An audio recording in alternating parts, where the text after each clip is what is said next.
Derek stood in his small kitchen on the planet Meridian 7, wiping his hands on a worn cloth. The restaurant had closed an hour ago, and he was alone now, preparing tomorrow's ingredients. The walls around him were simple and plain, painted a soft cream color.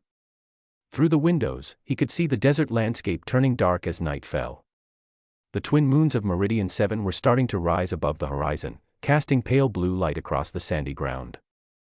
He had come to this frontier planet 5 years ago with nothing but his culinary skills and a dream of opening his own restaurant. Now, at 35 years old, Derek had built something small but meaningful. His restaurant served both human settlers and some of the local alien species who had learned to trust him. He cooked simple, honest food. No fancy techniques or complicated presentations. Just good meals that filled bellies and warmed hearts. Derek moved to the back door of his kitchen, intending to take out the trash.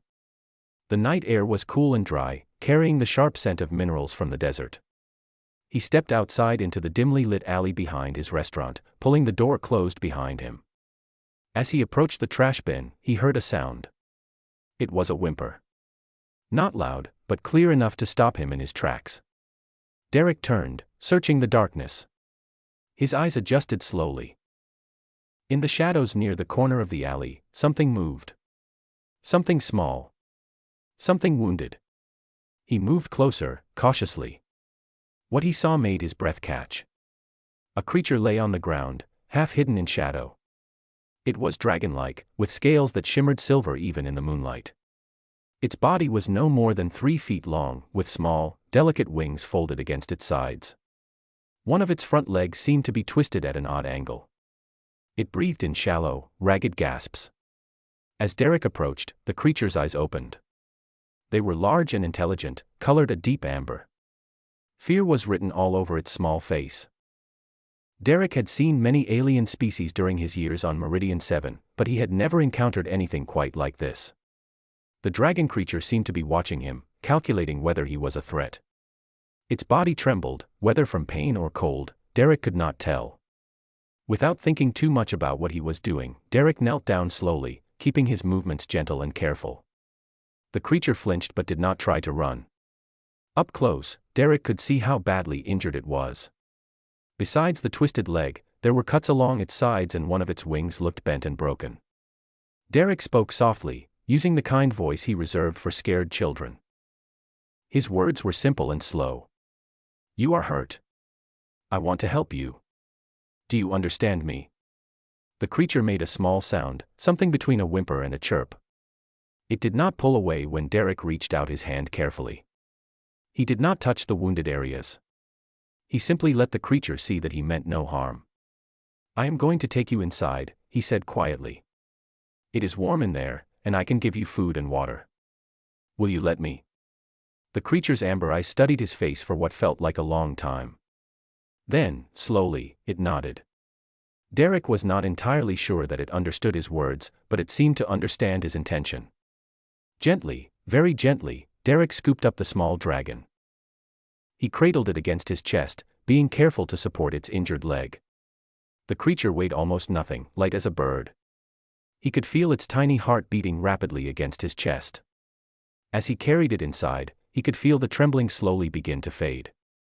The kitchen was warm and bright, lit by soft overhead lights. Derek laid the creature carefully on a clean counter, on top of a folded dish towel. Now that he could see it clearly, he was struck by how beautiful it was. The silver scales caught the light and threw it back in 1,000 tiny reflections. There was an elegance to its form, even broken and injured as it was. Derek moved quickly but calmly, gathering what he thought he might need. He found a large, shallow bowl and filled it with cool water. He tore some cooked chicken from the refrigerator and cut it into small pieces.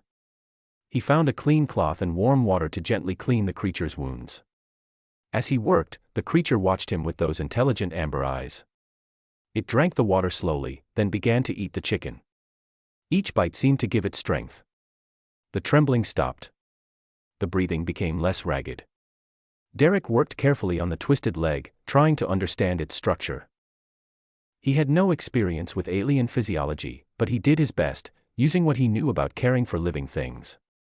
By the time he finished, nearly 2 hours had passed. The creature seemed much calmer. Its wounds were cleaned and wrapped as best Derek could manage.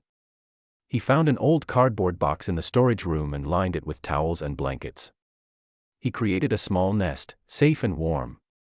The creature climbed into the box with Derek's help, curling up into a ball. Its eyes were growing heavy, exhausted from pain and fear and the effort of staying alive. Derek stood in his kitchen, looking down at this mysterious creature that had appeared in the darkness. He realized he had no idea where it came from or what it was. He had never heard of anything like it on Meridian 7. But he did know one thing: this small being needed help, and he could provide it. "I think I will call you Zara," Derek said softly. "It is a good name for something so beautiful and strong." The creature made a small sound and closed its eyes. Within moments, it was asleep, its breathing steady and peaceful. Derek sat down in a nearby chair, watching the sleeping creature in its box. He had no idea that Zara was not what she seemed. He did not know that beneath her scales, hidden and invisible to his eyes, was a sophisticated biomonitor, recording every moment of this night. He did not know that somewhere far away, in a government facility hidden deep beneath the cities of Meridian 7, officials were watching feeds from that monitor and discussing what to do about the dragon that had failed to complete her mission. All Derek knew was that he had found something precious and broken, and he had the power to help it heal. In this moment, with the small dragon sleeping peacefully in his kitchen, that was enough. Tomorrow night, Derek would be surprised to find that Zara had not left. And the night after that, other creatures like her would begin to appear at his back door. But that was a story for another time. Tonight, Derek simply sat in his quiet kitchen, keeping watch over his unexpected new companion, not knowing that his simple act of kindness would eventually change everything. 2 weeks had passed since Derek found Zara in the alley behind his restaurant. In those 2 weeks, his life had changed in ways he never expected. Zara had healed well under his care. Her twisted leg was still a bit stiff, but she could move around now without pain. Her wounds had closed and her scales had regained their natural shine. She spent her days in Derek's kitchen, sleeping in the comfortable box he had made for her, and her nights exploring the restaurant after it closed. On this particular evening, as Derek was preparing to close for the night, something unexpected happened. He heard a sound at the back door. A scratching noise, desperate and urgent. He opened the door to find another dragon, this one slightly smaller than Zara, with deep blue scales. It was thin and malnourished, its ribs visible beneath its skin. It looked up at Derek with the same fearful amber eyes that Zara had shown him weeks ago. Without hesitation, Derek brought the new dragon inside. By the time he had cleaned its wounds and fed it, Zara had emerged from her box. The two dragons regarded each other carefully. Then something beautiful happened. Zara approached the new arrival slowly, making soft chirping sounds. The new dragon responded in kind. Within minutes, they were touching nose to nose, and Derek could see relief wash over the newcomer's face. It was no longer alone. Derek named the new dragon Kes. Like Zara, Kes carried hidden things beneath her scales, though Derek could never see them. A biomonitor, identical to Zara's, recorded every moment of her rescue and placement in Derek's care. The next night brought another dragon. Then another. By the end of the week, Derek had 5 dragons living in his restaurant. He named them Zara, Kes, Ven, Lyra, and Tam. Each one had arrived thin and injured. Each one had found safety and care in Derek's kitchen. Derek was now spending most of his time and money caring for his unexpected family. He closed the restaurant 2 days a week to focus entirely on their needs. He bought specialized nutrients from a trader who dealt in exotic goods, spending far more than he could really afford. He researched alien physiology in the settlement library, trying to understand what kind of creatures they were and how best to help them. The dragons, for their part, were thriving. As their physical health improved, their personalities began to emerge. Zara was the most intelligent and cautious, always watching, always alert. Kes was playful and curious, often getting into mischief in the kitchen. Ven was shy and gentle, preferring to stay close to Derek. Lyra was bold and adventurous, fearless in exploring every corner of the restaurant. Tam was the smallest and the sweetest, always seeking comfort and affection. One evening, Derek sat in his kitchen after closing, watching the 5 dragons play together. Zara was teaching the younger ones a game, chasing and dodging between the tables and chairs. They chirped and warbled to each other, sounds that Derek had come to recognize as laughter. Kes would pounce on Ven, who would squeak and run away in mock terror. Lyra would fly up to the high shelves and dive down in daring swoops. Tam would tumble over his own feet trying to keep up, and everyone would seem to pause to make sure he was okay before continuing the game. Derek's heart felt full watching them. They had gone from broken and frightened to happy and healthy. They had bonded with each other and with him. They clearly loved him, coming to sit by him while he worked, following him from room to room, and sleeping in a large pile near his bed at night. He did not know that far away, in a government facility deep beneath the cities of Meridian 7, officials were watching this scene unfold on screens. They could see everything the dragons saw through their biomonitors. They could hear the chirps and warbles and the sound of Derek's voice as he spoke to his dragons. And they were troubled. The dragons had been created to be spies, genetically engineered to be smart enough to gather information but loyal enough to follow orders without question. They had been sent to various human settlements to monitor activity and look for signs of resistance or rebellion against alien rule. Zara had been the first to arrive at Derek's restaurant. The others had followed as a coordinated effort to gather as much intelligence as possible. But something had gone wrong. The dragon's emotional development, which was supposed to remain dormant, had activated instead. They were bonding with Derek in ways that were not supposed to happen. They were showing affection, loyalty, and love. Their reports had become inconsistent and vague. Data that should have been clear was muddled. Details that should have been important seemed to disappear in their communications. In the facility, a commander reviewed the reports with growing concern. The dragon's programming was failing. Or perhaps they were choosing not to follow it. Either way, the plan was unraveling. Derek, meanwhile, had no idea any of this was happening. All he knew was that he had 5 small dragons who loved him, and he loved them back with all his heart. He had spent nearly all his savings on their care. He had cut back his restaurant hours to spend more time with them. He had begun to think of them not as visitors but as family. His family. He sat on the floor one evening, and all 5 dragons climbed onto him, curling up around his body. Zara rested her head on his chest, over his heart. Kes lay across his lap. Ven pressed against his arm. Lyra wound around his shoulders like a scarf. Tam nestled into the crook of his neck. They all made soft, contented sounds, like purring. Derek stroked their scales gently, feeling the warmth of their bodies, the steady rise and fall of their breathing. He thought about how alone he had been before they arrived. How empty his life had felt, for all that he had built. Now he had a purpose beyond making food and running a business. He had creatures who depended on him, who loved him, who made him feel like his life mattered in ways he had never experienced before. He would do anything for them, he thought. Absolutely anything. If he had known the truth, that these dragons were spies, that they were supposed to be monitoring him and reporting to a distant government, he would not have cared. The love he felt for them was deeper than any politics, stronger than any loyalty to systems and power. And the dragons, lying on him in the darkness of his closed restaurant, were beginning to feel the same way about him. Their programming told them one thing. But their hearts, their newly awakened and developing hearts, were telling them something entirely different. And as the days passed, they would increasingly listen to their hearts. 3 weeks into the dragon's stay with Derek, things began to change in the government facility far beneath the surface of Meridian 7. Commander Vex, a cold and calculating alien official, sat in a dim control room surrounded by screens. Each screen showed data streaming in from the biomonitors embedded in the 5 dragons. The commander's scaled face grew darker with frustration as he reviewed the reports. The dragons were supposed to be reporting everything they saw and heard. They were supposed to catalog human activities, identify potential threats, and monitor for any signs of resistance to alien governance. But their reports had become almost useless.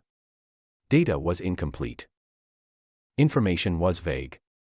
And worst of all, entire conversations and activities were going unreported entirely. Vex summoned Dr. Nora, the scientist who had created the dragons in the first place. She arrived within the hour, her expression concerned. Vex did not waste time with pleasantries. He pointed to the screens with a long, thin finger. "The dragons are failing their mission," he said coldly. "They are becoming emotionally compromised. What did you do wrong in their creation?" Dr. Nora studied the data streams, her expression growing more troubled. It is not a flaw in their creation, she said carefully. It is a feature that was never supposed to activate. The dragons were designed with the capacity for emotional attachment because in extreme situations, that capacity could help them blend in with alien populations. But it was supposed to remain dormant. Then why is it active? Demanded Vex. Because they have found someone who loves them, said Dr. Nora. The human chef is providing them with care, food, warmth, and affection. Every need they have is being met without question. They are responding the way any young creature would respond to such conditions. They are bonding. Vex made a sound that might have been frustration or anger. His large eyes fixed on Dr. Nora. Can they be recalibrated? Can you shut down this emotional development and restore their primary programming? Dr. Nora hesitated. It will be difficult. The emotional pathways have deepened significantly. If we try to shut them down now, it could cause permanent psychological damage. They might become unreliable in unpredictable ways. Then we remove them from the situation, said Vex. Send agents. Retrieve the dragons. Terminate the experiment. Dr. Nora wanted to protest. She had created these dragons, and despite their purpose as spies, she had come to think of them as living beings deserving of compassion. But she said nothing. Her job was to follow orders, not to question them. Back in Derek's restaurant, none of this was known. The dragons continued their daily lives, completely unaware of the crisis they were causing for their creators. But something had begun to happen that no one in the government facility had anticipated. Zara was the first to sense the danger. She was the most intelligent of the five, and her connection to the biomonitor, while still active, had begun to feel like a foreign object to her. She could sense when it was transmitting, sending information back to the facility. And she had begun to understand what that meant. She was a spy. She was reporting on Derek. The realization haunted her. Zara began to experience something new and troubling. She felt guilt. She felt shame.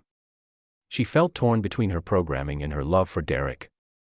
One night, as she lay awake while the other dragons slept, she made a decision. The next morning, when the biomonitor tried to transmit data about Derek's restaurant schedule and his contacts with various suppliers, Zara deliberately interfered with the signal. The information became corrupted, useless. The facility received only fragments and noise. By that evening, the other dragons began to understand what Zara was doing. She communicated it to them through chirps and sounds and through looks that they had learned to read perfectly. She was protecting Derek. And one by one, they joined her. Kes, the playful one, began to deliberately misreport the number of customers who came through the restaurant each day. She would say there were fewer visitors than there actually were.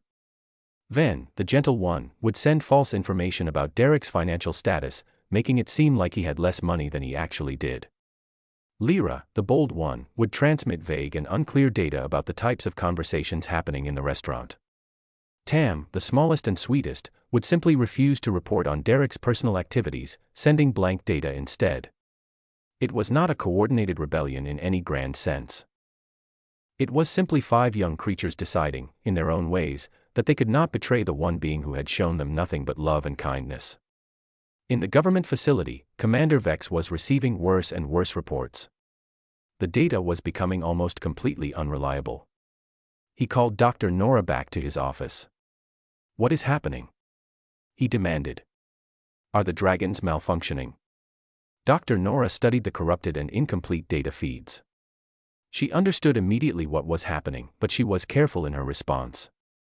It appears that the emotional bonds have affected their cognitive function.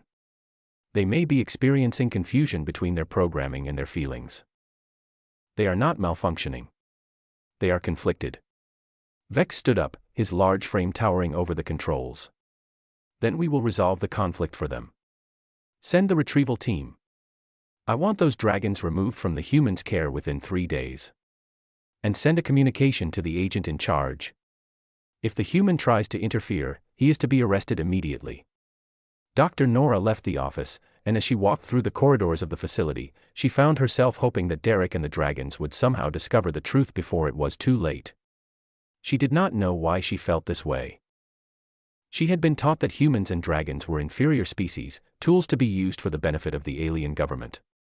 But seeing the data of how much Derek loved the dragons, and how much they loved him in return, had shaken something loose in her understanding of the world. That night, Derek sat in his kitchen surrounded by all 5 dragons. He noticed they were all quieter than usual, more subdued. Zara especially seemed troubled. She kept looking at him with an intensity that he had not seen before, as if she was trying to communicate something important. He stroked her scales gently. "What is wrong, sweet one?" he asked softly. Zara made a sound, low and mournful. She rested her head against his chest, and he felt her body trembling. Derek held her close, feeling that something was wrong, though he could not understand what. The other dragons gathered around him, pressing close, as if they were trying to tell him something crucial. Derek held them all, confused and growing worried. He had no idea that in 3 days, everything would change.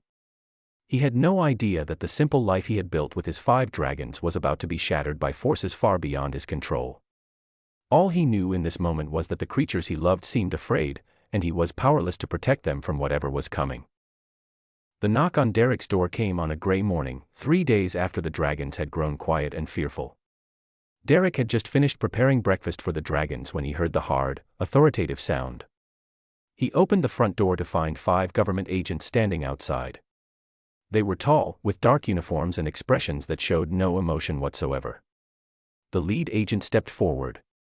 His name was Keln, and he had been trained in alien bureaucracy for 20 years. His voice was clipped and formal. "Derek Hayes, human resident of Sector 7, you are in violation of Settlement Ordinance 473. You are harboring creatures of government property without authorization. You will surrender the 5 dragons immediately, or you will face arrest." Derek felt his stomach drop. He looked at the agents, his mind struggling to understand what was happening. Dragons. Government property. What are you talking about?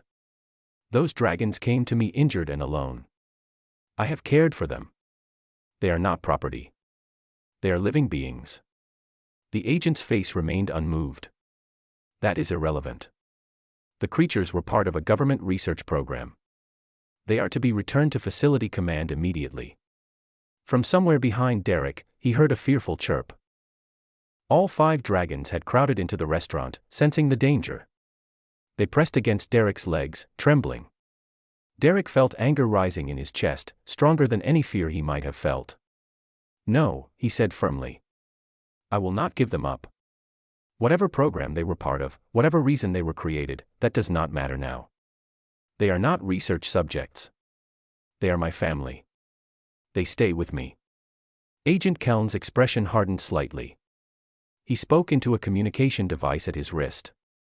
"The human is refusing to cooperate. Prepare the restraint equipment." 4 more agents stepped forward, carrying devices that looked like cages. Derek moved quickly, stepping back into the restaurant and slamming the door shut. He locked it immediately, though he knew it would not stop them for long. The dragons surrounded him, making sounds of distress and fear. Zara stepped forward, her amber eyes fixed on Derek with an intensity he had never seen before. She made a series of chirps and sounds, low and urgent. The other dragons joined her, and Derek realized something extraordinary was happening. They were communicating with each other in a way they had not done before, with purpose and intention. Then Zara did something that stunned Derek. She approached the window near the door, and with her small claws, she deliberately scratched at the glass until it cracked. Then she used her entire body to push against it. The window shattered. Derek understood immediately. She was breaking the seal on the restaurant, rejecting the safety of the closed space.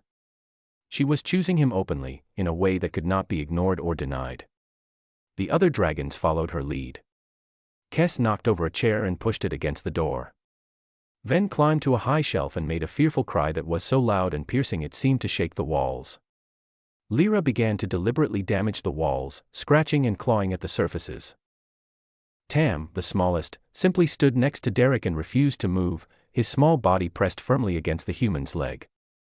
Outside, Agent Keln heard the chaos. He signaled to his team. They moved forward with their tools and weapons. But at that moment, something unexpected happened. Other humans began to emerge from nearby buildings. Mrs. Chen from the shop next door stepped out. Then Marcus, who worked at the settlement office. Then Sophia and her daughter, and then more and more people. They had all heard the noise. They had all seen the government vehicles. And they had all come to see what was happening. A small crowd had gathered, standing between the agents and Derek's restaurant. Some of them had helped Derek in the past. Some had tasted his food and felt welcomed in his establishment. Some had simply seen him around the settlement and knew he was a good man. Now they stood silent but resolute, blocking the agent's path. Agent Keln assessed the situation. He had authority to take the dragons. But he did not have authority to force his way through a crowd of civilians without major incident. And major incidents created reports, and reports created problems. Step aside, he commanded. This does not concern you. But Marcus stepped forward, his voice calm but firm. Derek is one of us. Those dragons are one of us too. They arrived here broken and hurt. Derek gave them a home. If you want them, you will have to go through all of us. More people nodded in agreement. Some stepped even closer to the restaurant. Inside, Derek watched this unfold through the broken window. Tears were streaming down his face. He had never felt so grateful to the community he had built around him. The dragons, sensing the shift, made sounds that almost sounded like hope.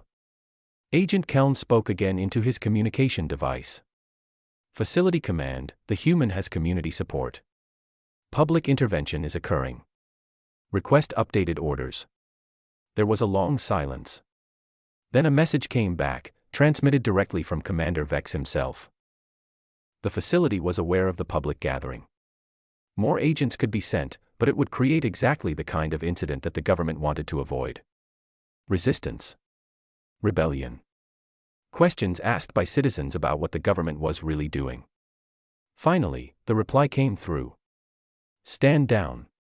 Return to base. The experiment is to be terminated. The dragons are to be declared defective and classified as property abandoned by the government. Agent Keln's face showed no reaction to this change in orders, but something in his posture shifted. He turned to his team. We are departing, he said. The operation is terminated. As the agents packed up their equipment and prepared to leave, the crowd of humans cheered. They moved toward Derek's restaurant, surrounding it not with hostility but with support. People began to help Derek board up the broken window. Others brought food and water. Mrs. Chen brought medical supplies for the dragons. Derek stood in his restaurant with his 5 dragons, overwhelmed with emotion. Zara approached him and placed her small head against his chest. The other dragons did the same, and they all stood together, the human and his dragon family, surrounded by the community that had chosen to protect them.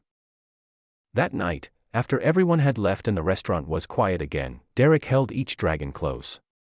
Zara looked up at him with those intelligent amber eyes, and Derek understood. She had known. She had always known what she was supposed to do. And she had chosen him anyway. All of them had chosen him. Derek promised silently that he would spend the rest of his life proving that their choice had been the right one. He would give them a home, a family, and a life filled with love and safety. Whatever they had been before, whatever programming had been put into their minds, they were his now. And he would never let anyone take them away again. 2 weeks after the government agents left, the official documents arrived at Derek's restaurant. They were thick and formal, filled with bureaucratic language that Derek had to read carefully to understand. But the message was clear: the dragons were officially declared defective and abandoned by the government. All claims of ownership were terminated. The creatures were now free to remain with Derek. A team of specialized technicians also arrived, but not to take the dragons away. Dr. Nora herself came with them, along with medical equipment and careful hands. She had requested this task personally, wanting to ensure it was done with compassion. We need to remove the biomonitors, she explained to Derek. They are causing the dragons discomfort, even if you cannot see the signs. The creatures will be better off without them. Derek nodded, trusting this strange alien woman who had created his beloved dragons. He held each one while Dr. Nora worked carefully, using precise instruments to extract the tiny monitoring devices from beneath their scales. The procedure was painless but emotional. As each monitor was removed, the dragons seemed to relax, as if a burden they had carried since birth was finally being lifted. When it was done, Zara made a sound that Derek had never heard before. It was a long, clear note that seemed to express joy and freedom. The other dragons joined in, and the restaurant filled with harmonic chirping and warbling. Dr. Nora watched this display and felt something shift in her chest. She understood then that she had been wrong about many things. These creatures were not tools. They were not machines. They were living beings capable of genuine emotion and genuine love. She turned to Derek before leaving. "Take care of them," she said quietly. "They chose you over everything they were programmed to be." That is a kind of courage that should never be forgotten. After she left, Derek began the work of truly making the dragons his own. He filed adoption papers with the settlement authority, something that had never been done before. There was much confusion and discussion about the legal status of an alien creature adopted by a human. But Marcus, his friend from the community, worked through the bureaucracy until it was resolved. The dragons were officially Derek's family. Derek closed his restaurant for a week and spent the time renovating it. He created a larger living space for the dragons in the back, with comfortable areas for sleeping and playing. He built shelves and climbing structures. He installed a heating system that could be adjusted to the dragons' preferred temperature. He made the restaurant a true home for all of them.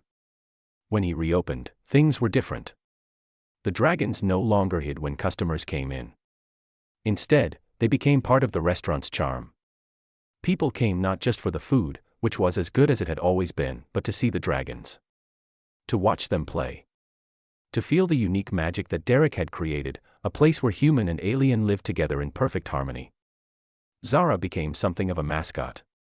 She would greet customers at the door, her silver scales catching the light in beautiful ways. Kes would play games with children, chasing and being chased in gentle, fun circles. Ven became known as the sensitive one, seeming to understand when someone was sad or troubled and offering comfort by resting against them. Lyra would perform aerial displays that made customers gasp in wonder. Tam, the smallest, had become beloved by everyone, especially children who could not resist his sweetness. Derek's restaurant became the most popular establishment in the settlement. But it was not just popular because of the dragons. It was popular because Derek had created something that people wanted to be around. A place filled with genuine kindness, with acceptance, with love. Humans and dragons eating together, working together, living together. Months passed. Derek's financial situation improved dramatically. He expanded the restaurant, adding more seating and a larger kitchen. He hired 2 people to help him cook. He used his newfound wealth not to buy luxury items, but to buy the very best food and care for his dragons. He traveled to distant parts of the planet to find specialized nutrients that would keep them healthy and happy. One evening, 6 months after the government agents had tried to take the dragons, Derek sat in his restaurant after closing. All 5 dragons were with him, as they always were. Zara rested on his lap, her head against his heart. The others were sprawled around him in various positions of comfort and sleep. Derek thought about how his life had changed. He had come to this frontier planet alone, seeking to build something meaningful. He had found success as a chef, but it had felt empty, a mere accumulation of money and reputation. Then the dragons had arrived, broken and frightened, needing him. And in caring for them, he had found what he had been searching for all along. Purpose. Connection. Love. He thought about what Dr. Nora had said. That the dragons had chosen him over their programming. That was a kind of courage. But Derek knew the reverse was also true. He had chosen to protect them, to keep them safe, to love them unconditionally. That was a courage too, the courage to stand against an entire government, to put his own life and freedom at risk for creatures that had come into his care. Outside his restaurant, the settlement was changing too. Derek's small act of kindness had started something larger. Other humans began to question the government's treatment of alien species. Why were some creatures treated as tools and property? Why could humans and aliens not live together peacefully? The story of Derek and his dragons became legendary throughout Meridian 7. It was told and retold, growing in the telling, until it represented something larger than itself. It represented the possibility of peace, of acceptance, of love transcending species and biology. The planetary governor never acknowledged Derek directly. But behind closed doors, policies began to change. Alien creatures who had been used as tools and property were given new protections. Humans and aliens were encouraged to work together. Research programs that used living beings as expendable resources were shut down. It was slow progress, and it was not complete. But it had begun, sparked by one human chef who had simply opened his door to a wounded creature and offered food and kindness. As Derek sat in his restaurant with his dragons, he did not know about these larger changes. He only knew that he was happy. Happier than he had ever been in his life. He had 5 dragons who loved him, a community that supported him, and a purpose that filled his days with meaning and joy. Zara opened one eye and looked up at Derek. She made a soft chirping sound, a question, or perhaps just a greeting. Derek smiled and stroked her scales gently. "I love you, Zara," he whispered. "All of you. Thank you for choosing me." Zara closed her eye again, her body relaxing further against Derek's chest.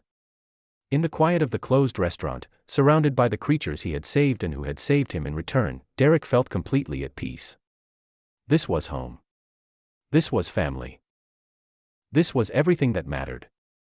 And it had all begun with the simple act of opening his back door to a wounded dragon on a dark night, choosing compassion over caution, and love over fear.